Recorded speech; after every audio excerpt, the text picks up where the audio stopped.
हरे कृष्णा अज्ञानतिमिरान्धस्य ज्ञानञ्जनशलाकया चक्षुरुन्मिलितं येन तस्मै श्रीगुरवे नमः। वञ्चाकल्पतरुभ्यश्च कृपासिन्धुभ्य एव च पतितानां पावनेभ्यो वैष्णवेभ्यो नमो नमः।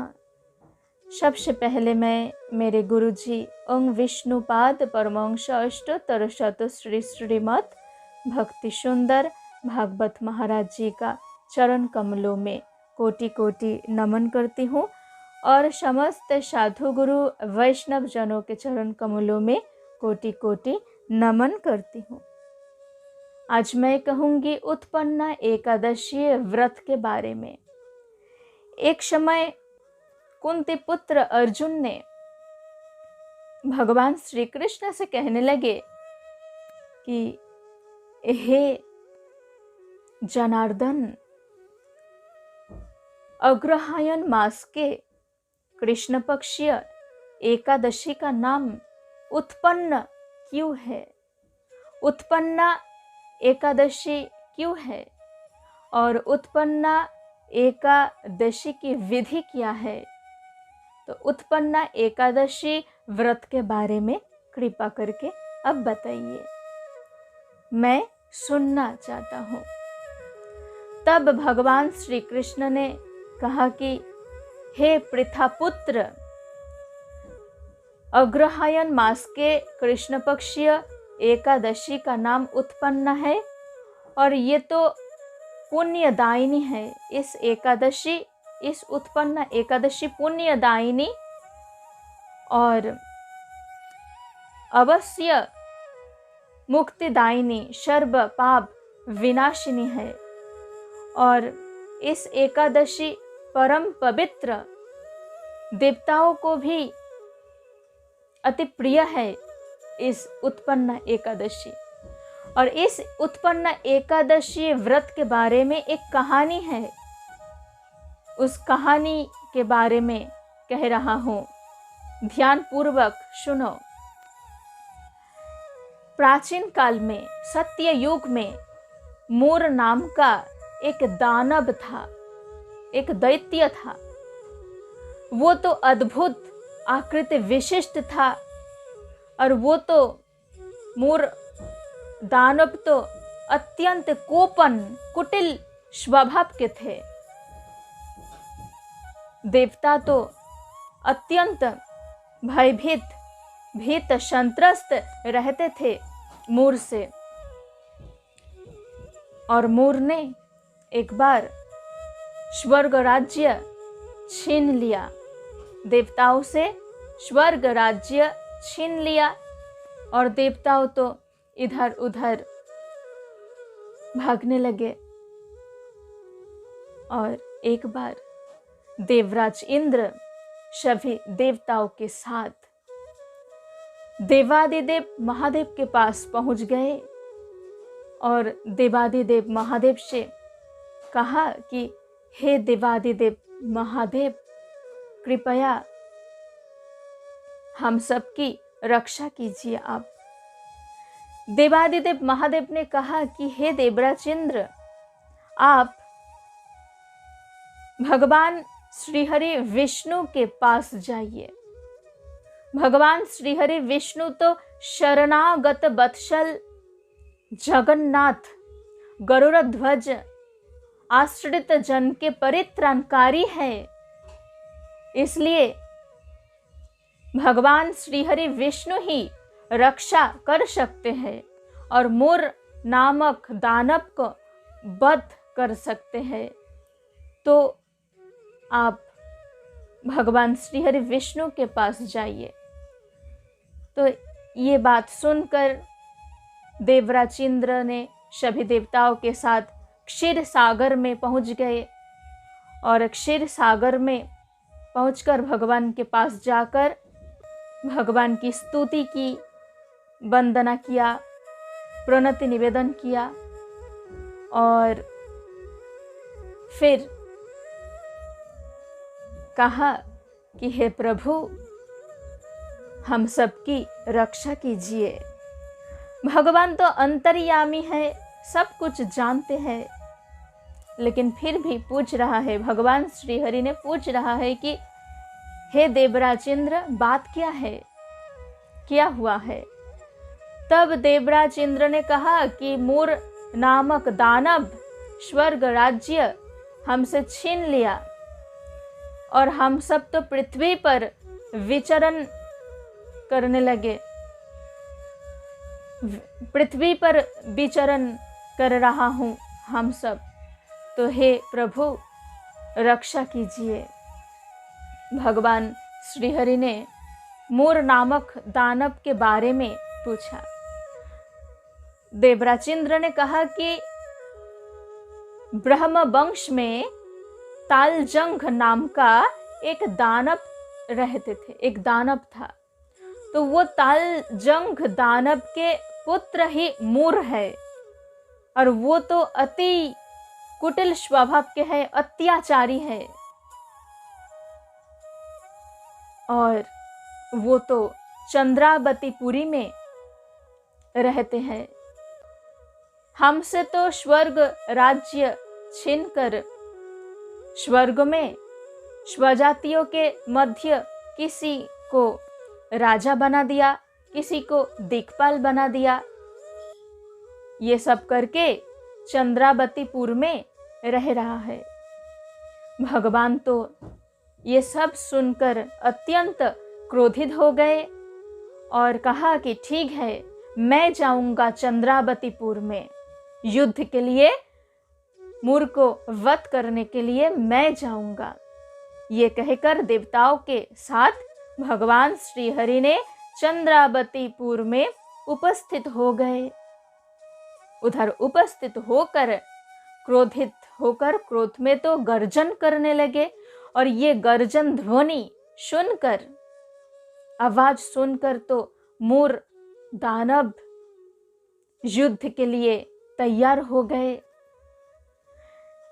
देव सेनाओं के साथ दानव सेनाओं के युद्ध, तुमुल युद्ध शुरू हो गया, और देव सेना तो परास्त हो गए। परास्त होकर तो इधर उधर भागने लगे, भाग गया, सब देवताओं ने भाग गया। और ये देखकर भगवान श्रीहरि अकेला पड़ गए। ये देखकर तो मूर दैत्य अत्यंत आनंदित होकर आक्रमण करने लगे भगवान के प्रति। भगवान ने अपने दिव्य बाणों से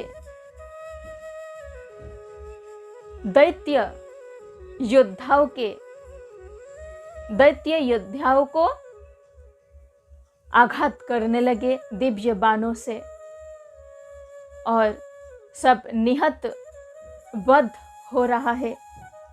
भगवान श्रीहरि ने तो दानव सेनाओं को दिव्य बाणों से वध करने लगे, और ये देखकर तो दानव सेना इधर उधर दौड़ने लगे। तब भगवान श्रीहरि ने सुदर्शन चक्र द्वारा सभी सेनाओं को ध्वंस कर दिया, सबको ध्वंस कर दिया। लेकिन एकमात्र मूर दैत्य जिंदा रहा, और मूर दैत्य भगवान से युद्ध करने लगे। युद्ध शुरू हुआ, तुमुल भयंकर युद्ध शुरू हुआ। तो युद्ध होते होते तो मल्ल युद्ध शुरू हो गया। तो देवताओं के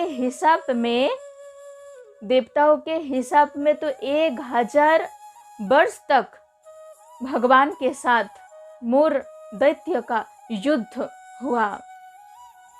1000 वर्ष तक युद्ध हो रहा है, लेकिन फिर भी भगवान श्रीहरि ने मूर को वध नहीं कर पा रहे हैं। भगवान तो अत्यंत चिंतित हो गए, और चिंतित होकर विश्राम के लिए बदरिकाश्रम में पहुंच गए, और उधर सिंहावती नाम का एक गुफा में प्रवेश किया, और उधर विश्राम करने लगे और सो गए। भगवान सो गए, और वो गुफा तो एक द्वार विशिष्ट है, एक द्वार विशिष्ट 12 योजन विस्तृत। भगवान उधर सो गया और ढूंढते ढूंढते मूर दानव भी उधर पहुंच गए। उधर पहुंचकर गुफा में, सिंहावती गुफा में पहुंचकर देखा कि भगवान ने सोए हुए हैं। तब मूर दानव ने सोचा कि इस समय मैं वध कर दूंगा। ये सिर्फ सोचा, ठीक उसी समय, उसी क्षण भगवान के दिव्य शरीर से एक दिव्य कन्या उत्पन्न हो गया। एक दिव्य कन्या उत्पन्न हो गई और वो कन्या तो अत्यंत रूपवती, सौभाग्यशालिनी, दिव्य अस्त्र शस्त्र धारिणी और विष्णु तेज संभुता और महापराक्रमशालिनी।